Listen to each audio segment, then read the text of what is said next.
Hello. Um, Today I'm going to be going through all the areas in Hollow Knight Silksong, giving them a little ranking.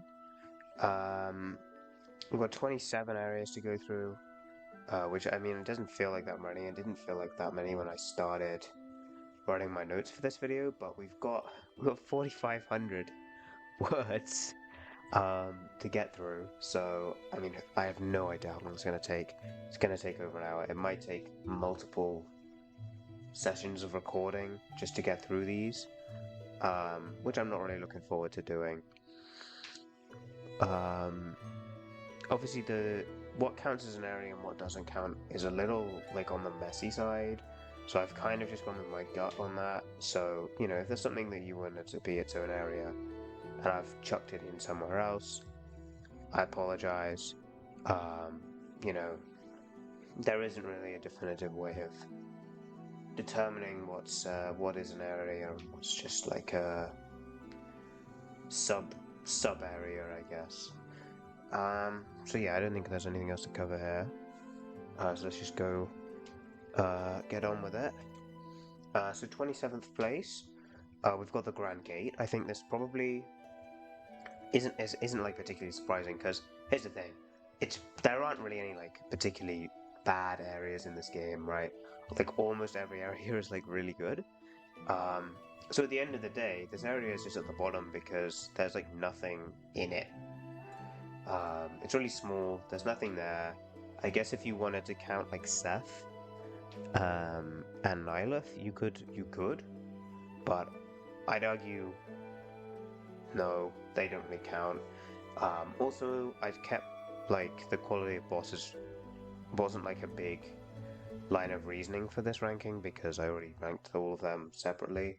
So it's basically everything else. So it wouldn't even matter that much, I feel like, if Seth and Nihilith were in here. But yeah, overall this is just, just the most boring area in the game, and there isn't really anything else to say. It's beautiful, but so is every other area. Like there isn't an area that looks bad, so that's not gonna help it. Number 26, we've got the Wormways, first sort of area proper. Um, it's not like a particularly big area. There's not particularly a large amount of stuff to do here, but it's still like sizable. There's still enough here that keeps it above the Grand Gate.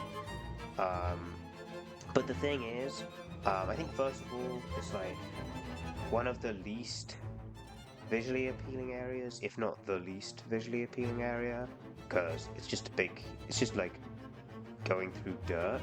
And I guess in Act 3 they kind of tune it up, right? You've got the plasmification process sort of going and being undergone.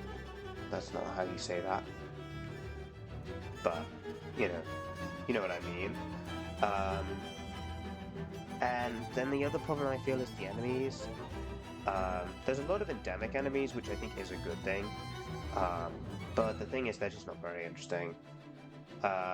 The bigger worms that come up the ceiling and into the ground, they're not really even enemies. They're just obstacles, and I guess they work as obstacles, but they're not really enemies. The little guys, they're just like a shitter version of the little bell guys. So it's not like the enemies are particularly appealing. And even in Act 3, like the bigger version of the babies is is like a pretty good enemy. It's like pretty fun to fight. But like on the other hand, the fucking guy that comes out the ceiling once he's like blue is like absolutely one of the worst enemies in the game. It's just such a pain to kill because you have to run away and then he like heals up again. Or you can just, dash through and take the hit, I guess. But that's annoying because I'm pretty sure it's 2 contact damage with this guy, which is absolutely like unfair as fuck because there's no way of getting around them. Like, it's just not fair at all. Yeah.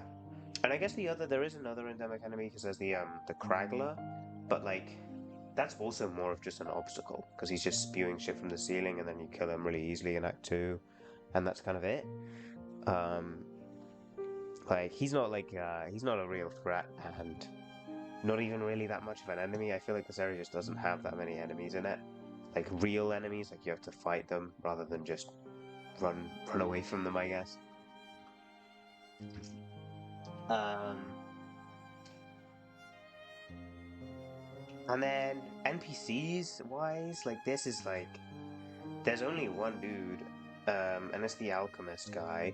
He's not like a particular favorite of mine in the NPC department. Um, NPCs didn't play a huge factor, but when this is like the only thing you've got going for you, and it's basically like the core of the area, because the whole area is built around his silly quests to get plasmium. You kind of do end up in this like uncomfortable position because he's not very likable, so there isn't much like desire to return to the area, and the area is boring, so there isn't much desire to return to the area, I guess. I like that there's like a weave nest here. If I had to give like a compliment, that's cool, and I like that the worms has like infiltrated it.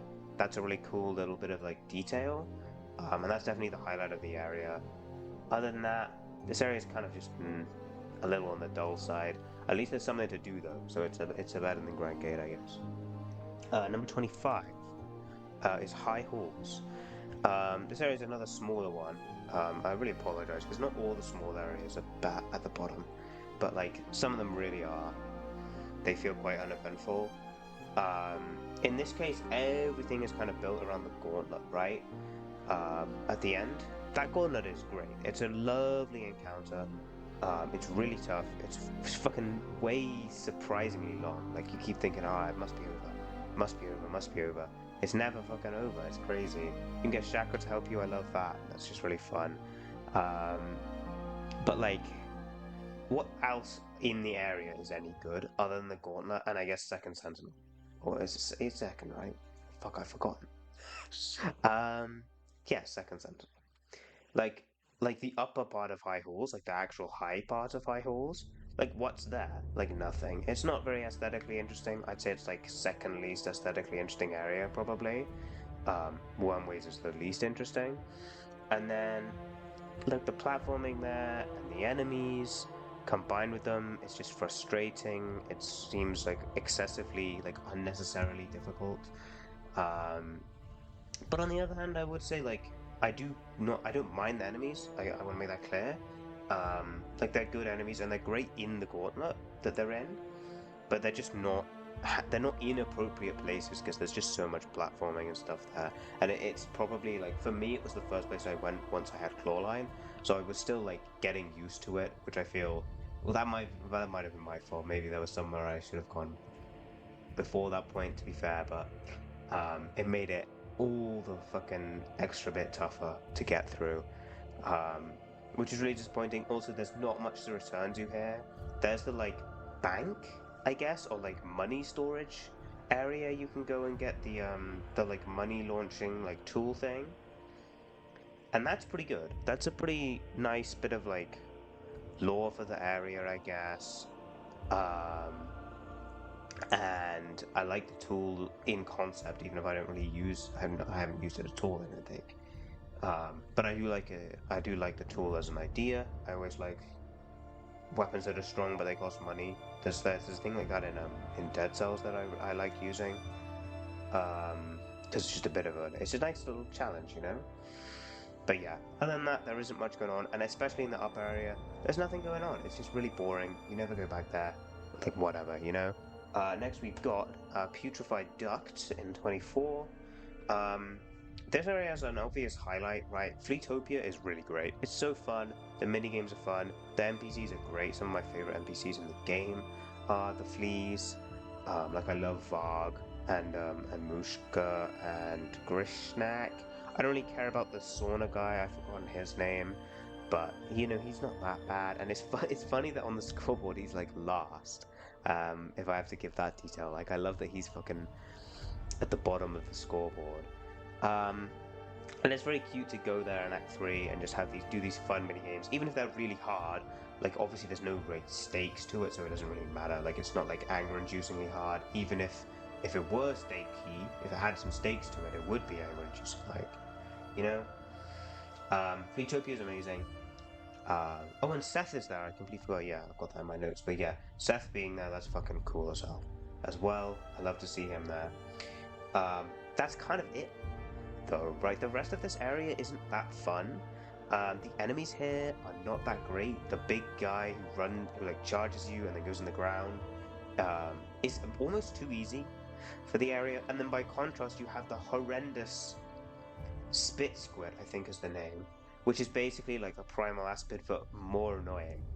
Um, that is actually probably quite an appropriate enemy, but the problem is they're quite easy to run past, and the other enemies are not. Well, that's the only other enemy. The big guy's the only other enemy because the plant with the tongue, that's not really an enemy, right? Let's be real, that's another environmental obstacle. It's a really cool one, but it's not like an enemy.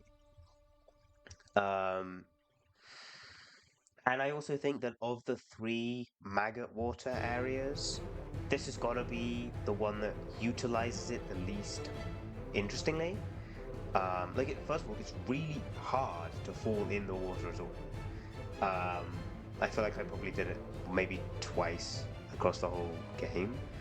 And second of all, um, the thing about Sinner's Road and Biowater is they have very sparse benches, but that's not really the case in Putrefied Ducks because it's just not big enough. The bench is really near you all the time, so you can just go back there if you get watered, I guess. And yeah, I guess the other thing to note is the whole like platforming bit to get up to Vogue.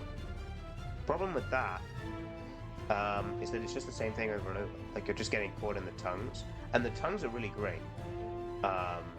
Like the tongue plants are really great, but you just get caught in them over and over. That's the whole platforming. There's no like extra bit. That's not amazing either, I don't think. So yeah, this area is a little on the mediocre side.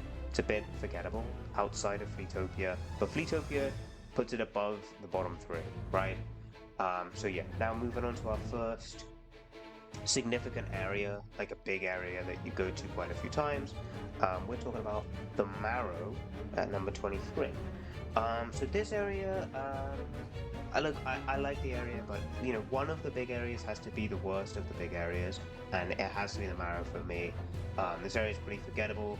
If you're not near the lava, it looks really boring. It's just grey, so that's not great. Enemies, very simple.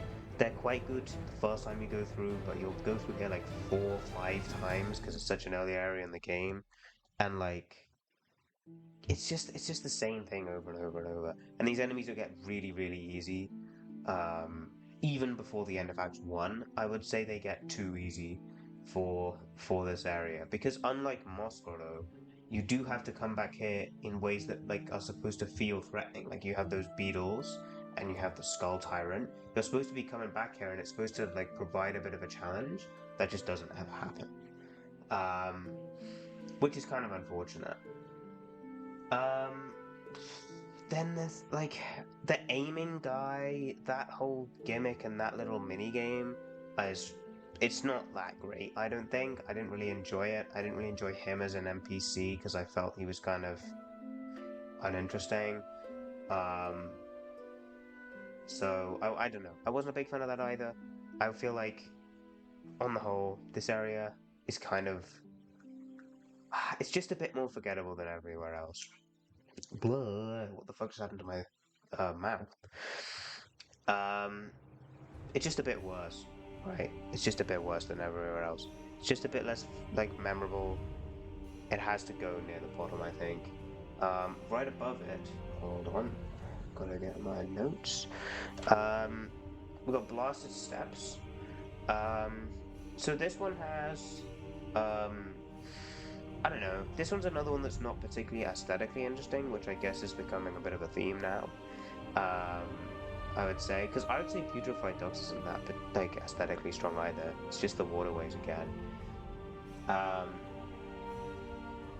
But the thing about Steps is like there's a proper ecosystem. That's what puts it above the Marrow for me. The Marrow just feels like some enemies that have a common theme, but there is a real ecosystem to Blasted Steps. The key to that is the squirms, because those guys are like a really fun enemy. Not in terms of fighting them, because obviously there isn't really anything to say about fighting them, but in concept, seeing these baby guards, how they evolve into like the judges. Judge is the name. It's not guard. It's a judge. That's great. I like that a lot. And I don't mind the aesthetic. It's just a bit boring because it's just like dust, and it's also not particularly like colorful. Um, is another thing that's worth keeping an eye on. And then the thing is the platforming, especially the first time through, when you don't have claw line or double jump, and you still haven't gotten used to like the sprint. Um, I feel like the platforming is just it's just a bit frustrating, especially because I think they did patch this, but when I went through the first time, the like worms did double damage, and that's just like it's just not very nice. Um, so yeah, but once you have double jump and claw line, or even just claw line, I imagine it does become very easy to get through, which feels a lot nicer. And I like the big cave that's like the entrance to Farloom. I like that whole area. That's cool. And I like Grindel and his little hidey hole and stuff as well up there. So like there's a lot of positives. Pinstress is there as well. That's great. Um, yeah, lots of good, but the thing is that the core sort of platforming just isn't really there for me, and it's especially annoying when you're running back to the last judge for like the 50th time and you have to go through that stupid room. That's a real pain. Um, so yeah, I can't really give this area more than a sort of it gets a pass type grade, you know? That's 22, and now we're on to 21, which would be Sinner's Road. Um, So this one, I think, honestly, I love the aesthetic here. Let's start off with that. I think we'll start with the aesthetic every time. Let's just start with the aesthetic every time. Okay, so aesthetically, I think this is really strong. It's really gross and it's icky. The Maga Water fits in really well, mechanically as well, but like aesthetically, it fits in great. As I already mentioned, the Maga Water is best when it actually punishes you because you're really far away from a bench. That's really easy in Sinner's Road because there's only one bench. No, there's two benches. There's a sticks bench as well. But first time through, you definitely would have the sticks bench, you know? And the other bench is broken, and you need to do like quite tough bit of platforming um, to get to it. Like if you're already like maggoty, going through that platforming can be a real pain. Enemies wise, I don't know. The roaches, they are fucking terrifying. But the thing is, they've purposely been set up that you can avoid them, right? Like you can jump over them. They're in that pit in the like upper level. They're like in the little pits. You can just platform over them. Obviously, there's a quest where you have to kill them, but other than that, you can just completely ignore them. Then you have the roach keepers. The two flying ones, the one which has like the like throwing star type things, and then the other one, I don't even remember what that one really does, which I think says a lot about those two. I don't really care for them. I think they're a little on the more annoying side of the enemies, and not in like a good way, because like, I like primal aspects, but they're really annoying. But these guys are annoying and not in like a good way. The big guys though, that's a really fun fight. I like the bigger enemies in this game. I think they're consistently really great. Um, these big like roach keeper fellas, they are fucking threatening, and they're pretty engaging and dynamic. You have to actually learn the difference in animations because they're quite like similar. Like the animations before they attack, they're quite similar. I think that's great. NPCs, you've got the two guys in the hut. I like those two. I thought they were pretty funny. I would say they're pretty likable NPCs. Sticks, I don't really like him. I think he's a bit creepy, but more than that, like, I don't know. I just never really vibed with him. I have to say, he's on the bottom end for me. And then, like, yeah. The other thing about this area, I guess, is that, I don't even know if I entered it in Act 3, now that I think about it. Like, I feel like it just wasn't really a presence. Act 3 it just didn't matter. That's not good, because I'm pretty sure I went in every other area in Act 3. You can definitely, put something in there that's Act 3 exclusive, and that would be cool, because I imagine this area would be pretty tough in Act 3, but I can't remember. Oh, and the green prince is there, he's literally on the fucking screen. I didn't even remember. Yeah, you do find him here. That's pretty cool as well, I guess. Who's at 20? It's Hunter's March. Um, this area is interesting. It's weirdly because it is the ant area. What's weird about it is that all the best stuff with the ants isn't even in Hunter's March, and the ants are like some of my favorite enemies in the game. But the best encounters with the ants are in like other areas. So that sort of fucks over the Hunt's March quite a bit, especially when most of the actual ant enemies in Hunt's March are like the little flying babies and the ones that walk on the ground. Those are obviously the worst two ant enemies. They're just a pain. I hate the ones that walk on the ground because they change speeds depending on whether they can see you or not, and that's really hard to realize. Um, Definitely got me taking quite a bit of damage, and I don't like the Scar guards that much either. I like the scouts and then the like regular swords guys and the guys with the spears, but the really big ones. I don't know if I'm not that hot on them. I don't hate them, but I'm not that hot on them. Aesthetically, it's kind of just earth, but I do like that it's red, and then because there's a lots of vegetation, you get this nice color contrast because it's kind of red versus green. There's a bit of a clash there, which I think is nice. Um, I love the trap bench. That's so fun. It actually killed me when I sat on it. I was 2 HP. I'm not joking about that. It killed me. Um, but it's really fucking great. Um, Anything else? Oh, there is an NPC. I completely forgot. You got the shopkeeper guy who sells you some stuff, and then he gets killed in Act 3. Yeah, there's nothing really to say about that guy. It's just some regular NPC, really. And then we have number 19. We've got the kind of Moss Grotto, Bone Bottom duo area. Because it's technically two areas, but for the purpose of the video, I've merged it into one because, first of all, I think on the like map, if you zoom all the way out to the areas, it's all one area, and second of all, the upper part and the lower part have the exact same color palette. Also, I think Weakness Atla counts in this area as well, and that's one of the reasons it's a bit higher than like the Marrow, for example, because it is obviously really, really easy on revisit. This area is so easy, it's like annoying. But like they've got good stuff here. Like there's lots of reasons to come back. I feel like the Marrow kind of lacks that in comparison, and every other area in the game has like genuine threats, at least until the end of Act 2. So there's a lot to talk about. Excuse me, I need another drink, Jesus. Ah. Bottom's obviously a great area as well, right? We already know that. Fun NPCs, it's like a little dirt moth, it gets destroyed, that's really sad. That's great. I like the color here, this like very mossy kind of green. It's great.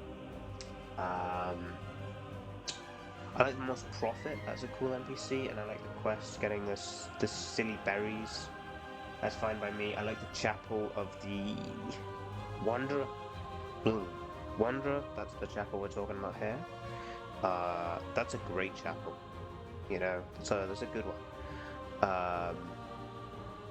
It's a fun crest, is what I mean. There, that was pretty bad. I got distracted there because I got a text. Yeah, good crest, and I think I like that you get like random enemies outside it as well. Because when I was filling out the journal at the end of the game, I kept going back there to get the different pilgrim enemies.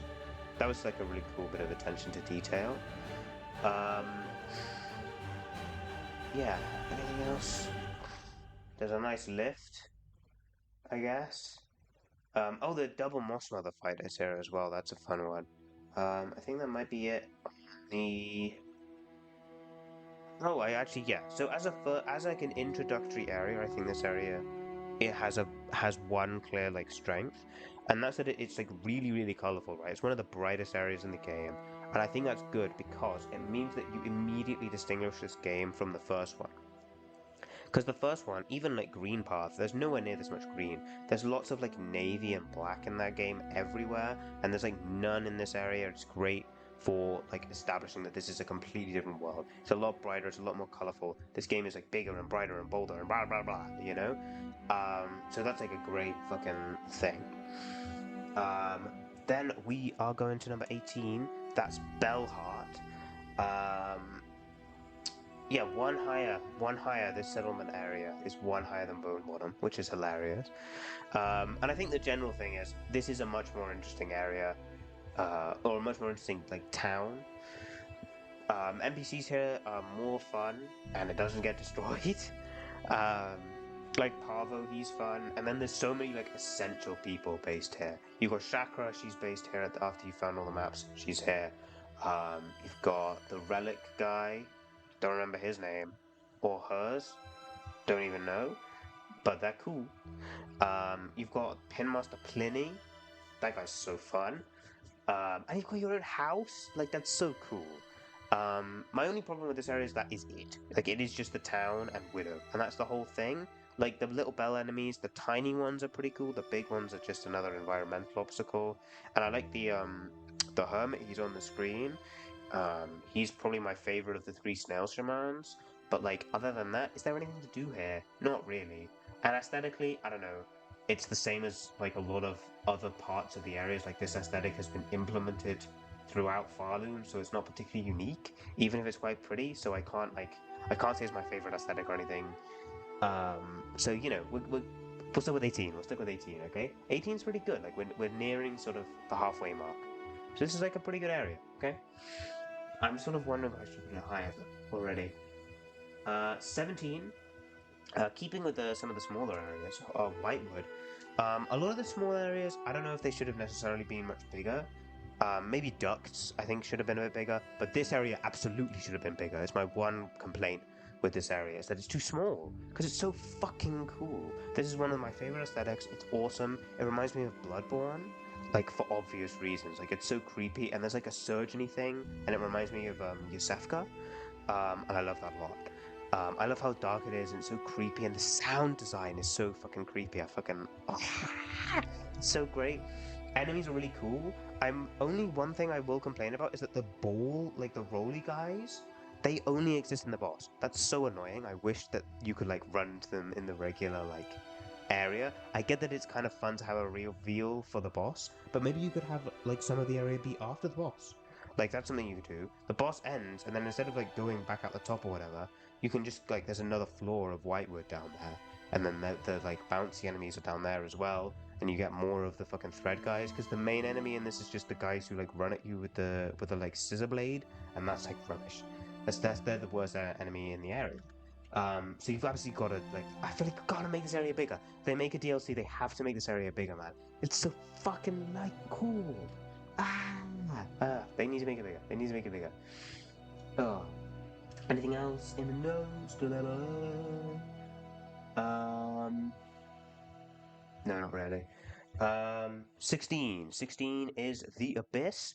I have this pretty high, even though there's not that much to do here, because like some of the things here are pretty cool. Like literally the game ends here, and the ending is so fucking sick. Like that's great. I love that there's a weave nest down here. That's just like cool as hell. And I wouldn't have expected it. And that like escape sequence the first time you come down, that's some of my favorite platforming in the game, and I love the platforming in this game. So like that's a really big compliment. Then on the other hand, the enemies down here just suck. That's like probably my biggest issue with it, right? The big fucking void monstrosity thing is like the most annoying enemy to fight in the world. And I fucking did the journal, like I completed the journal. So I had to kill like 5 of them, and that was so fucking annoying. But like, it really got on my nerves fighting those guys. I died so many times. It's one of the hardest things I've done in the whole game. Even like the guys that guy spawns, fucking, I want to kill them. I really want to kill them. There's not much else to say here. I mean, aesthetically it's strong, but it's just the Abyss. Like we already know that. So it's like a pre-existing aesthetic. It's not just not just from the first game, but like it's a pretty common aesthetic in general. I feel like voidy stuff isn't that uncommon in games and even outside of games, right? So yeah, 16 for the Abyss. But we're coming up on our halfway point, right? What's half of 27?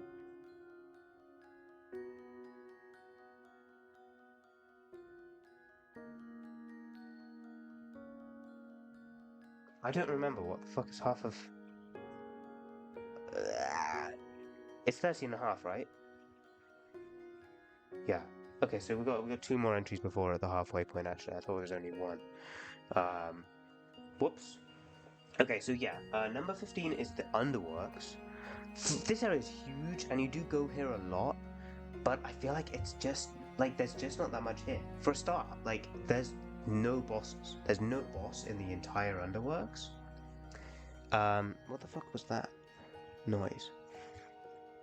Okay, well, okay. Anyway, there's no bosses in the Underworks. That's not great, right? Um, there should be a boss here. That's another thing they need to add if they do a DLC. Add an Underworks boss. Um, and then like 12th Architect is cool, but the other NPCs, the like running guy, I don't really like him. Um, and I mean, honestly, that's it. Like, I feel like there's just not enough here for such a massive, quite expansive area. A lot of it is just kind of empty space, but aesthetically, I think it's quite strong. And the enemies aren't the bad, like the bad. They're not the worst. Aesthetically, it's really strong. It's like this super like industrial thing. Like it's so industrialized and it's almost like this Victorian industrialism where like it's obviously like really bad and it's full of smog and you're obviously gonna get injured and stuff. And I think that's really cool um, as an idea. And yeah, enemies are cool. I wish they had a bit more flair to the design because a lot of them look exactly the same as each other, and that's a bit annoying. And I also feel like this is true of the Marrow as well. They're not taking full advantage of the lava being here, whereas the other two areas with lava, they really are taking advantage of the fucking lava. Like they make it really pop. Um, so yeah, this area is just kind of stuck in this weird space where it just needs filling in. Like you have the layout is great, the enemies are good. You just need to put more actually interesting stuff in the area to finish it off because that's what's limiting it. That's why it's 15th. Um, and final one in the bottom half would be Sands of Karak. So this area is an interesting one aesthetically because it looks quite good, but also it's disappointing because it could have been the coral area. It could have all been blue and had like loads of different colored coral, and all the coral enemies were here, and that would have been really fucking cool. So in a way, it feels quite disappointing, even though the area looks quite good. And obviously the coral tower does count as part of this area, and I'm definitely, moving this area up for that. Because really, it's not that much, it's just basically a more complicated version of Blasted Steps, right? The platforming here is interesting because I like the time nature of it, but some of the actual platforming is just a bit janky, and I don't really enjoy that. And the enemies here aren't particularly strong either because it's much more platforming focused, so there isn't that much that's like a highlight until you get to the Coral Tower. And the thing about the Coral Tower is, you don't get there till Act 3, so you've got a whole act where there's not that much to do. Like, the Raging Contrite boss fight is cool, but that's kind of all there is. Coral Tower is amazing. Like, the whole gauntlet, going up there, the aesthetic, the enemies, everything about that is fucking perfection. It's incredibly difficult, but like, other than that, fuck, is it a good area? And I don't even mind the difficulty, really, because it was a real challenge for me, and it was an absolute highlight for me. I said this in the boss ranking, but like, I beat Khan first try, and I beat that final gauntlet first try, and that made me feel really good. But the first like 3 or is it 4 levels of the tower, that took me 2 days to get to the top of. I wasn't playing all day, but it must have taken 4 hours at least for me to get to the top of the tower. That shit was so tough, but I did manage to, and I enjoyed it a lot. Yeah, it was great stuff. Okay, top half now. These are the good ones, I guess. Not really, obviously. There's every area is great. But yeah, 13. We got Vidania. Um, Alone, I think the big highlight of this area is the fact that it exists, because it's such a shock. I thought I'd found the whole map, I thought I'd uncovered like everything, and then I just ran into the Green Prince, and I'm like, oh, we're gonna have a little chat, and then he's gonna go away, and then I'm gonna find him somewhere else, maybe, I don't know. And then you're like, oh no, we're gonna go in his mind, and there's a whole area, it's not just the boss, there's a whole area in here. And the area is fucking gorgeous, even though it's green. This is like the 5th green area in the game, and it still looks like completely unique. It's got completely unique like plants. No, how is that true? By the way, how the fuck does that happen? But like, oh, how do you make so many green areas look like completely distinct from each other? I don't understand that. Yeah, it's wild. The area is pretty small, and obviously there's no collectibles in case you missed them. But I do like the nature at which it expands. Like you have to find the little balls just to unlock the Clover Dancers like boss. That's cool. I like the platforming in the area with the pond. The like upper image on the slides. Um, that's a really fun bit of platforming. And generally, I think there's like a lot of good, fun enemies here. Like the mantis enemies are really fun, and the like trap lily pad. That's so cool. Because I was like, I was waiting for like a Fool Eater type thing to show up, and I was like, oh, we got it with the tongue guy. We're moving on now. We don't have any more trap enemies. Nuh-uh, we got the fucking dude who's disguised as a lily pad. One of the like, something that I would say is like more than most like plants is associated with like safety because it's like a flotation device, I guess. Obviously not in real life, but you know what I mean. And it's like a classic thing that you can platform on. So the fact that they turn that into like a twist enemy thing is really cool. I love that idea. It really made me smile the first time it happened. The problem is killing them takes ages, so that's a pain. And yeah, I mean the area is really pretty. There's not much else to say. It's pretty small. Who is at 12? I've forgotten literally the order I rank my own areas. It's it's Cogwag Core. This area is great. It's another one that's super strong aesthetically. It's kind of carried a little bit by the aesthetic. Like this clockwork stuff, I fucking love it. And this area is like very platforming heavy, and the platforming I'd say is pretty good. Like there's a lot of timing based stuff which I like in platforming. I like when platforming has timing because it makes it feel more like a puzzle. Puzzles are like the thing I'm best at in games. Um, and I like the pogoing. There's a lot of pogoing. There's a lot of claw line. This area kind of taught me how to use claw line properly because I wasn't really using it that well up until that point. Like even when I did Mount Faye, I was purposely trying to avoid using it whenever I could use it like a dash instead. But in this area, I kind of like used to using it as an actual like regular movement tool, which I'm kind of grateful to the area for. Other things in the notes. Oh yeah, the enemies in this area are kind of the letdown, right? They're really basic.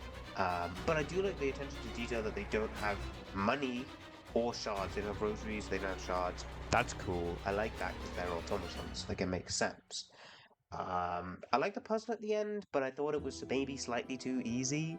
Um, but I don't know what else they would have put there. And this game isn't a puzzle game. Like it's not trying to be super tough. So like I shouldn't really place expectations on anything to be like particularly harder. It just feels like a little bit of a shame because I am a like lover of puzzle games, and they had a puzzle, and I feel like they could have made it harder, you know. Um, yeah, Cogwork Core. 11th, we're looking at Mount Faye, another area that's like very heavily reliant on platforming. But this one is even more platformy, and the platforming is even better, right? Like this is the best area when it comes to the platforming because it's all about platforming. I like the timed element here because of the cold, and I like that it goes away when you get the fade out cloak. That's really like nice detail. Um, I'd say most of the platforming is pretty good. I like how integrated the enemies are. Like they have the little wing mold ice guys and stuff. I love what's it called? It's in my notes. The place at the bottom of the thing. Bright Vein. I love Bright Vein. That place is so pretty, and it's really fun to ascend it. Slight issue though, I guess, would be that the aesthetic here, it's just a snowy mountain, other than Bright Vein, which is great. But it's kind of just like a generic cold area, and I can't say that's the most interesting aesthetic in the game, right? Like Silksong has more interesting aesthetics throughout it, and this one is just not really hit in that regard, and that's kind of a shame and a little bit of a problem, and that's the reason it doesn't get the top 10, I guess. Um, yeah, that's it. I think. Yeah, don't have that many notes on that Faye. Um, okay, then hold on, let me get a drink actually before we get to the top 10. Um, so next we got Shellwood. Who? So now we're getting into like the kind of really strong areas. This area is very complete, I guess, is probably the best word for it. Um, like when you enter this area for the first time, you come in from Belhart and you have those two like huge rooms, and they are so good. They're so like full of life. There's so many enemies, and they're very unique compared to each other, right? Like you have the ones that are in the little pod, and then you break the pod, and there's a little guy inside, and you have the little tiny like flying ant type things that come out the nest, and you have the spear guys, like the spear fishermen, I guess, except they're fishing for like pond skippers and stuff. That's cool. I like the splinter enemies, they're cool as well. I love the flower enemies. They're more of like an environmental hazard, but they're so pretty. I love the like white flower stuff in this area. It's great, and I love the look of the area too. Like it's a much deeper green than Verdania and like the Moss Grotto. Um, and there's like full on wood. Like it's a lot darker, and I kind of vibe with that a lot. Um, and yeah, interesting stuff with the platforming. I don't think it's like the best pogo platforming in the game or anything, but it's pretty good. I'd say it's like better than the platforming in Hunter's March, which I didn't even mention. I probably should have mentioned that platforming is not that fun. Um, but this looks pretty good. Once you get the pogoing down, for me that just involves putting the Reaper crest on. But like once you get that down, it does become really quite fun. And yeah, I think the only thing that ruins this one is that, Nihilith and Seth are completely separated. Like, there's not even like an exit after you beat Nihilith that takes you back to Shellwood or anything. They're like not linked together. And that means that in Act 3, there's not like a story reason to return to Shellwood. Or even like a sub-story reason. Like, the only reason is to speak to Pliny, and that's kind of it, and the upper section is kind of ignored. You do have the like Root Lady in Act 2, and that's kind of cool with the whole like cursed like crest thing. But like that's kind of all there is. Like there's not that much revisit reason. I guess that's what keeps it at 10. Also, I mean there are just areas that are better. Even if this one is pretty fucking complete, that doesn't necessarily mean that the parts that are completing it are like the strongest, I guess. Does that make sense? I hope so. 9 is Whispering Vaults. This area is great. This area is so pretty. I like the use of wood, and because obviously like there's lots of paper here, so a lot of the area is also made of wood, which I think is a nice sort of connective tissue to the aesthetic of the area. I love the what's his name? Cardinius. I love Cardinius. He's one of my favorite NPCs. He's really fun. Um, and what else forgot? Oh yeah, enemies in this area. The enemies in this area are fucking great. They work really great as like a crowd of enemies. Um, they feel very balanced because you have the lamp guys, they throw the lamps at you, and then when you also have a lamp guy and a big guy at the same time, that's a really fun encounter. And at the same time, the like spidery guy combined with some of the small little guys who like jump at you, that's also a really good combination of enemies. Those are both like great combinations of enemies. So that's really strong. I like when you hit the boxes just because it's very satisfying to do, and they like shift across the floor. And then the secret entrances as well. There's two secret places. Like there's the secret route to Songclave, and then there's like the giant secret route to Bilewater, which is actually how I discovered Bilewater, by the way. I just never found it in Sinner's Road for some reason. So I found Bilewater through I found it through Whispering Vaults, which is so great. But it was such an insane reveal to me because I didn't even like think this area existed. I didn't even think Bilewater existed. I just ran into it here, and I was like, "Holy shit, this is crazy! What a fucking find!" But also the fact that on that route there's like another secret you can go to, and it's all very fucking complicated. That's cool as well. Like there's so much cool stuff in this area. It's great. And I like it story-wise as this big like information archive probably one of the only good things the Citadel ever did, really, if we're being honest. Um, at least if I'm interpreting the story correctly. So yeah, great area. Really happy. Number 8, Deep Docks. Um, this area is it's an interesting one. Um, so Deep Docks, like the first time you go through it, it doesn't really stick out, I'd say, right? The enemies are kind of cool, but they're not like especially interesting, and it's quite linear. You just go across it, and the aesthetic is kind of just look at the lava, and it's kind of the same as the map. But then when you come back at Act Two, it just expands into this like amazing area, like underneath the lower area of the docks, the deeper docks, I guess. I think I've seen that somewhere. I've stolen that, I'm pretty sure, but I mean it's fucking fitting. Is that area is just so great. And leading into the diving bell, and you have Ballo, who's like an amazing NPC, one of my favorite NPCs. Um, and like the big versions of the lava like slug guys, like the giant ones in that whole room. That's such a fun place to go through. I think the aesthetic really pops off in the underground, like part of this. Underground part doesn't make any sense. The lower part of this, like the whole thing's underground. The lower part of Deep Dogs is that area is so fun um, to look at. It looks way more like interesting visually than the upper area. Um, it's great stuff. Like there's a lot of really strong stuff in Deep Dogs. Yeah, big fan of the area. Is that all I've got here?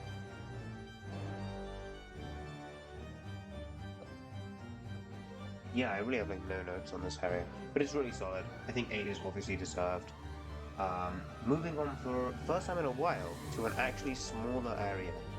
Seventh place, I've got Memoriam. This area really stood out to me. This top 7, I would say all of these areas are like truly complete. Like they hit every mark, everything that I think makes a good area, they hit, and now it's just a matter of determining how hard they hit all of the marks combined, right? So with Memoriam, I think yeah, it's on the smaller side, and that might be hindering it from getting to like the top 3, let's say. But the thing is, it doesn't need to be any bigger than it is because it's very compact. It's very dense, and it covers everything it needs to. Like it's just basically this conservation project thing that's completely failed because it's I'm really bad with my biology terms. I've forgotten a lot of them, but it's the it's zoo type conservation, which often isn't as successful as like in the wild conservation efforts. But I love the combination of like Citadel aesthetic with like the moss and the coral and like the stuff in the marrow, and there's so many areas and they're all like merging together and stuff. And there's unique enemies here, not only like the guards of the Memoriam and the big flea, but you've also got like the genetically modified like moss guy, and like the coral has been genetically modified as well, and that's really cool. Like there's a lot of interesting ideas to this. Like yeah, big fan. And the secret entrance to ducts as well. That's a fucking really great secret entrance. It's almost good as when I discovered Bywater. Finding ducts was almost as good. And it did have like a similar response from me. I was like, holy shit, I've just found an entire area in this tiny little secret. That's so cool. Oh, and there's like the big moth guys as well. Yeah, they're unique to this area. That's another unique enemy. There's so many unique enemies here. Fucking great stuff. Yeah, it's a really cool place. Obviously, you're only gonna go here like once or twice, but it's only needs to go. You don't like need to go here once or twice. It's really great. It's like a fully complete area. It's great. And speaking of like small but complete areas, sixth place I've got the Cradle. Um, First of all, Lace's boss arena is the prettiest place in the game. So that gives this area a big advantage. And then there's like the whole build up between Lace and Grandmother Silk, and all those rooms and all the lore drops and stuff in there. This all counts towards the area, at least in my opinion, because I'm not going to find another opportunity to talk about it. Um, so like this is all like huge boosting stuff for this area already. And that probably puts it at about like 10th, 11th place, even if there wasn't anything here in Act 3. But the whole climb to the surface is like probably my favorite thing in the game. Pretty much full stop. Apart from Carmelita, it's probably my second favorite thing in the entire game. Like climbing up to the top of this area and that platforming, which is for me the hardest platforming in the game, even though it's not quite the strongest, and the reward for it being actually getting to stand on the surface, like you're no longer underground, for the first time in both games, is so fucking cool. You have no idea how cool I think this shit is. It's so nice. I love the enemies up here as well, even if they're quite basic. Makes fucking sense because they're not down in the kingdom doing all that evolutioning crap. They're just trying to, get by as bugs. They're like actual bugs, not sentient bugs. It's like, wow. This area is amazing, man. Fucking love the cradle. And now we enter the top 5. These 5 are so good. These areas are so good. Number 5, Far Fields. In Act 1, if you told me this area was like a top 5 area in the game, I would have gone, this game's not going to be as good as I thought then. Because, same as Deep Docks, in Act 1, it's not that, it's quite linear of an area, but once you get to Act 3 this time, it really opens up. Like, the whole upper section with the ants is so fucking nice. This has some of my favorite encounters with the ants, and I like the big version of the little bone horse. And I love the air currents. That's obviously not just an Act 3 thing, but I love the use of the air currents in this. I love that there's a real aesthetic clash, similar to Hunter's March. There's like a red-green clash, but in this case it's the lava clashing with the vegetation rather than the earth clashing with the vegetation, which makes it like a more powerful aesthetic clash, which is more interesting. And you have Sprintmaster Swift. That's a really cool room. First of all, that room looks amazing. And second of all, his races, they're fucking fun. They're really fucking fun. So that really boosts the area up like a really good bit. And what else have we got? Is that it? Surely not. There's more here, I think. Oh yeah, that's another thing about the aesthetic that I fucking love about this area, is how little citadel influence there is in the aesthetic. It's like, because this is the furthest reach of the kingdom, right? Like Far Fields. There's like nothing. There's like very little kind of like bronzy, coppery stuff here. The only exception is, of course, Fourth Chorus, who is like a whole warrior thing, so that kind of makes sense as an exception to the rule.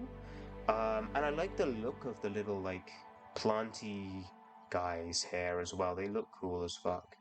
Even if they're not, like, the most interesting enemy to fight. Pilgrim's Rest is here as well. That's great. Love that area, and the whole, like, rhino beetle as well. There's so much cool stuff here, man. This area is so great. And the, I've got so much to say about this area. What's the name?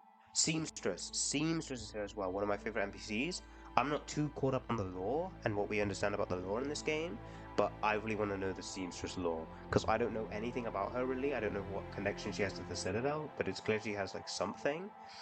I really want to know. I'm really intrigued by her. Great stuff. I love this area. It's a shame it's not higher than 5th really, but here's the thing. Bile water is better. I feel kind of crazy saying this, but I really fucking love Biowater. The only thing that keeps this area down is Growl, because that boss just sucks. But other than that, this area is great. It's so punishing, and like I said already, Maggot Water is best when you're not near a bench. But there's only 2 benches in this area, and they're really fucking far apart, and they're like quite far away from like key areas. Not just the Growl fight, but like they're far away from quite a few things. This area looks amazing. I love the sort of murky green. This is the best looking of the green areas, and there's so many fucking green areas. The enemies are really interesting here. They're not that annoying to fight, but they're just as hard to fight as they are to run past, which is the only area where that's the case, right? Most enemies are much easier to run past than to fight. The only reason you fight them is to get money or because you have to.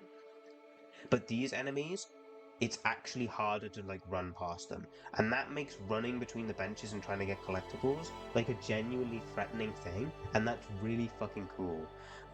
Like that's really great stuff. Some of the platforming in this area is great, like the big vertical room. I really like the platforming in that room. There's 2 rooms actually. There's 2 vertical rooms, aren't there? Yeah. Both of them have like they have great platforming. Really fun stuff. I like how pretty the little like white diddlies are, and I like the implied lore for this area, that it got turned into this by the Citadel because they kind of dumped all their pollution here, and now they like hate the Citadel, and the fact that they used to be able to use soul, because Grohl can still use soul, and there's like a like soul item thing here and stuff. There's so much cool stuff. I love this area so much. This is like the best version of Blighttown to have ever been put in a game. Oh my god, is it really good? Fuck, it's so good. Yes! Oh, and the music. It was playing earlier. I heard it in the back of my ears. I have the music quite quiet right now. But like, oh my god, the soundtrack for the back of this area with the little like dun dun dun dun dun dun dun dun dun dun. There we go. Yeah, that's such a nice little melody, and it makes it so like it really puts like this weird aspect of beauty into this like quite disgusting looking area, which I love. Oh, and this trap bench is also really cool. Even if it really pissed me off when I like fell in the Maya water from sitting on it, that was so annoying. But I love the area still. Um, and then we're on to number three. Number three, we have the slab. Ooh, boy, this is a fucking area. This area is actually not as big as you think. Like, it's really not that long, and there isn't that much to do here once you've gone through it the first time, other than, like, first sinner. But it's still, like, a really strong area, because that first experience coming here is one of the strongest parts of the game. Like, getting kidnapped, and then you wake up and you don't have your cloak, or any of your abilities and stuff, and you have to still navigate through and fight these enemies that are, like, tougher than most of the enemies up to that point in the game. Oh my god, that's so fucking cool. And then the fight to get the cloak back, that's awesome as well. And I love that when you go outside, you're under cold, like time pressure as well. And I love the enemies because they're so like gross and fat, and then they're still like actually threatening in spite of that. That's really cool. And I love the like finding the first sinner secret. That's like amazing because like holy shit, that's probably the most hidden secret in the game. That's not true, but it's pretty fucking hidden. And so finding it makes you feel like a fucking god, and then you get rewarded for finding it with like one of the best bosses in the game. Holy shit, what a fucking masterstroke of an idea. The one thing I will say is the gimmick of the area being that you have three different keys that you unlock it with isn't like super original. But the one thing they do to make it better is they have one of the keys be on the other side of the map, which is just the sort of thing Team Cherry loves to do. But like that makes this area more fun because there's a whole area you can't get to until you've gotten all the way to like ducts. Or no, you have to. It's like it is in ducts, but you have to beat Growl to get to that part of ducts, right? So you have to beat Growl just to come back here and fight First Sinner. That's really cool because also when you find the key in ducts, you're like, holy shit! I completely forgot I needed this key. Like that's cool as hell as well. Damn, this area is fucking great. Holy moly. Yeah, if it was a slightly more unique like exploration gimmick, this would be in the top two. As a result, it stays in three. Three is so good for a game this good. This area is so good. You should be really proud of yourself, the slab. Fucking love you. But number two, we have Greymore in the second place. This area is up here, and it really wouldn't have been for a long time, but when I was thinking about actually doing the ranking, I kind of realized that you spend so much time in this area, and it never gets boring, and that's what makes it so good. Like, you come back here so many times, or at least I did. I came back here so many times to do so many different things, and it's still, like, every single time you come here, it's still fucking incredible. The area is huge. There's a great area variety, enemy variety, but there's also like area variety. Like you got three sections. You got the Wisp thicket, which doesn't really count, but like I counted it, and that area is gorgeous aesthetically, and the enemies aren't that bad either. And then you have the Dreg area, like the Dreg catchers. Those enemies are really fun, especially in Act 2 when you're starting to get a bit better with the mechanics, and you can fight them more than on one, like more than one at a time. The ones with the scissors, they really pissed me off in Act 1, but in Act 2 I was kind of like, wait, these guys are actually really fucking fun. And the tall guys, that's sort of the same thing, except I realized in Act 3. Um, and then you have like halfway home and the stuff in the middle, which is very calm and quite nice, and it really makes you appreciate that this area is like strangely pretty fucking gorgeous. Like the grey in this area actually looks really nice. Um, and halfway home, I mean, the NPCs here are so fucking strong. Because, what's his name? I have it written down. Kriege, and New as well in here. They make it feel so inviting and friendly. And then you have the basement, and you go in the basement of halfway home to get that, like, drink. And then there's, like, the best ant encounter in the game. Like, there's so many ant enemies down there. And it's such a fun little fight, and it's such a surprise, and it's so, like, fun. Wow. It's so, like, awesome. Like absolutely great stuff. And then you have the crawls. The crawl third of this area, I love fighting the crawls. I said this when I was talking about Crawfather in the last video. They're so fun to fight. Like you're in that big room with all the balloons, and it's like big and open, and the crawls are attacking you, and you're like platforming on the balloons at the same time. That's like one of the most fun experiences you can have in the game, which involves like fighting regular enemies. It's like so good, and I like the encounter in the building as well, that you fight, and you can do it. I think I did it in Act One. Yeah, you have to do it in Act One, don't you? That is such a nice encounter as well. Like this is like such a good area. This area is so strong. Oh my god, I love it so much. Also, some of my favorite void masses, my favorite placements of void masses are weirdly in this area. Oh, and I love the little like basement area you go to with the like giant like mole rat things. That's also really cool. So many cool enemies in here, so many cool rooms, so many cool areas. Everything is so good. All the NPCs are popping off. You got Yarnaby as well. That's another great NPC. He's a no, she is like fun as fuck. Oh my god. Incredible area. God damn, it's good. But it could never be number one. Because, like, we already know. Like, I imagine you probably guessed before you clicked on the video that Coral Chambers was gonna be the best area, right? Because it's so good. Ah, it's on a different level. Like this is so like City of Tears, right? Take City of Tears. That area did have some issues, and this is like Team Cherry just took City of Tears and made it like 100 times better, and now we have Coral Chambers, and it feels so good. And the reason it's number one at the end of the day is because the enemies in it are the best. Like it doesn't really matter what else is here. Like it has the best enemies in it by a mile. The I've forgotten their names. I feel like a moron. But the flying ones with the like little pins and the ones with the whips and everything like that, they're so good to fight. It feels so nice to fight them. You have the giant ones on the top floor. You have like all of that going on. You have the sauna, that's such a fun addition, and this is like Sherma's area, so there's like lots of Sherma here, that's also excellent. You got Songclave, the caretaker is fun as hell. The shopkeeper here is definitely the best shopkeeper in the game because she's such a little like crafty little weirdo, and I love that a lot as well. And you've got like the giant turning thing that's technically a part of Corporate Core, but like whatever, and that's really cool as hell. And it's so like connected to everything, and it's like intertwining with all the other areas in the Citadel, and that's amazing as well.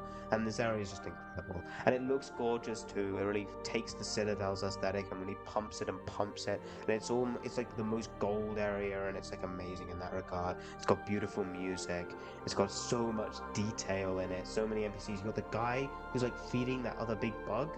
Those two are fucking cool as well. I love them. I love that they sing. Like if you've made them sing with the needle in, that's my favorite bit of singing in the game. I fucking love that shit so much.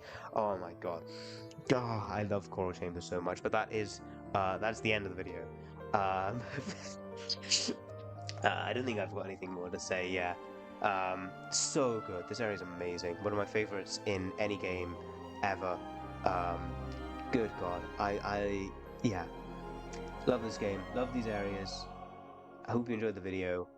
Um, God, this actually took way less time than I thought. I did in just over an hour. I was talking a lot quicker than normal, to be fair. Um, but yeah, I was going to be pushing because I had to go like quite soon. I thought I was going to be pushing it. But no, we're all good. Uh, all right. Well, bye.